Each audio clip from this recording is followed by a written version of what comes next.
4 जून चीन के इतिहास का वो काला दिन जब चीनी सेना द्वारा हजारों की संख्या में लोगों को मौत के घाट उतार दिया गया था, जिसे थिनामेन स्क्वायर मैसेक्रे के नाम से भी जाना जाता है।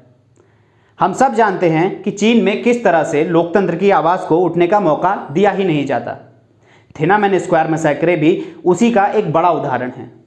कैसे चीन की कम्युनिस्ट सरकार ने अपने ही लोगों पर गोलियां चलवाकर आज तक के सबसे बड़े प्रो डेमोक्रेसी प्रोटेस्ट को दबा दिया था। आज उस नरसंहार को 32 साल हो चुके हैं। क्या है थिनामेन स्क्वायर मैसेक्रे, क्या कारण थे इसके पीछे, जानने के लिए वीडियो को अंत तक जरूर देखिएगा।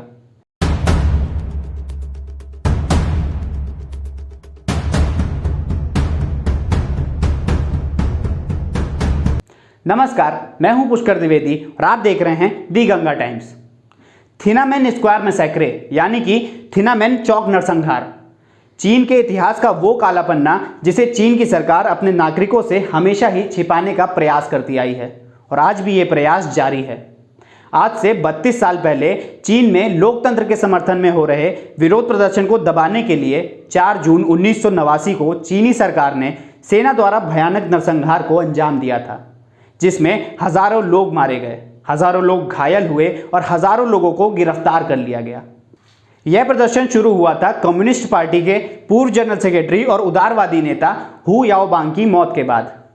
8 अप्रैल 1989 को उनकी मौत के बाद लोगों के बीच अफरा तफरी मच गई थी। उनकी मौत को हत्या मानकर 15 अप्रैल 1989 को बीजिंग के थिनानमेन स्क्वायर पर कुछ लोगों ने भूख हड़ताल शुरू कर दी और कुछ ही दिनों के बाद यह हड़ताल करने वालों की संख्या हजारों में पहुंच गई। धीरे धीरे ये प्रदर्शन हु याओबांग से हटकर कम्युनिस्ट सरकार के विरोध प्रदर्शन में तब्दील हो गया। चीन की कम्युनिस्ट सरकार की नीतियों, प्रेस की स्वतंत्रता के हनन, अभिव्यक्ति की स्वतंत्रता के हनन, महंगाई और बेरोजगारी से परेशान प्रदर्शनकारियों के बीच से लोकतंत्र के समर्थन में आवाज़ें उठने लगीं और ये आवाज़ें विश्वविद्यालयों तक पहुंच गईं, जिसके बाद से लाखों की संख्या में छात्र तथा मजदूर इस आंदोलन से जुड़ने लगे। इस प्रदर्शन में छात्र और युवा सबसे ज़्यादा संख्या में मौजूद थे। चूँकि हु याओबांग अपने लोकतांत्रिक सुधार कार्यों के चलते लोगों में काफ़ी चर्चित थे, तो उनकी याद में छात्र और ज़्यादा लोकतांत्रिक तथा ट्रांसपेरेंट सरकार की मांग करने लगे। 19 मई 1989 को थिनानमेन स्क्वायर पर एक विशाल रैली का आयोजन किया गया, जिसमें लगभग 12 लाख लोग शामिल हुए।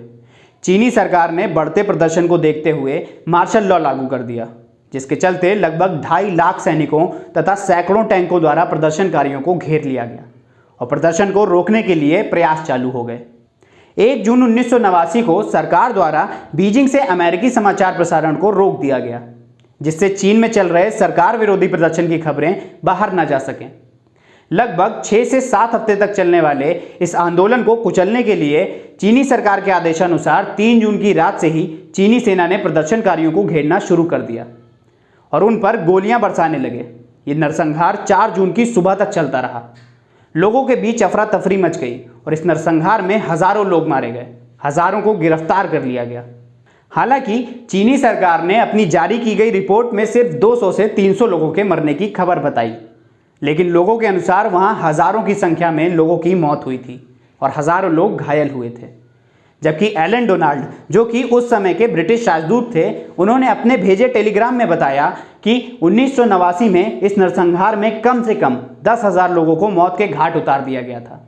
उस टेलीग्राम को घटना के लगभग 28 साल बाद सबके सामने लाया गया, जो कि ब्रिटेन के नेशनल आर्काइव्स में पाया गया था।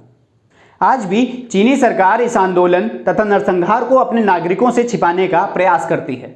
सरकार द्वारा इंटरनेट पर भी काफ़ी प्रतिबंध लगाए गए हैं। थिनानमेन स्क्वायर से जुड़ी कोई भी बात सर्च करने पर बैन लगा दिया गया है।